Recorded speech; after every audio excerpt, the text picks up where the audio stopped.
Mr. President, Senator from Nevada. I ask unanimous consent to speak as if in morning business. Without objection.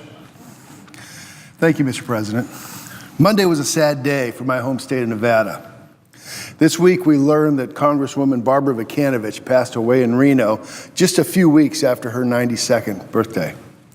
As the first woman elected to represent Nevada in Congress, Barbara was a dedicated and effective legislator, admired by her colleagues on both sides of the aisle. And as the first person to represent Nevada's 2nd Congressional District, a district I had the privilege to represent in the House of Representatives, Barbara was a role model to countless Nevadans. She exemplified the highest standards of public service. And moreover, Barbara was a dear friend. When I came to Washington for the very first time, Barbara invited me to join her for lunch, even though I was a total stranger. It was a kind and considerate gesture, and I will never forget. Even today, when constituents come to Washington to visit, I tell them the story about Barbara and how I aspire to those high standards. During her 7 terms in Congress, she was a vigorous advocate for important issues, including breast cancer research, and was herself a breast cancer survivor.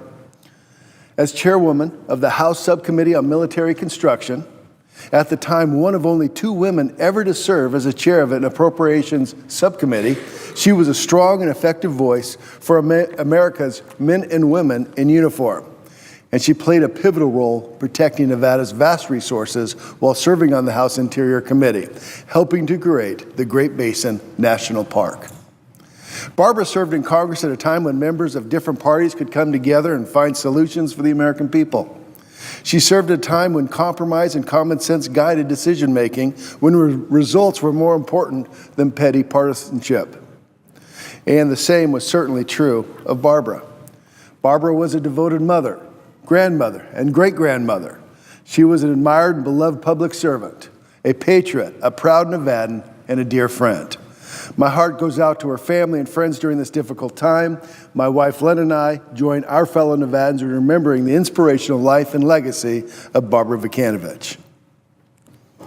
Thank you, Mr. President. I yield the floor.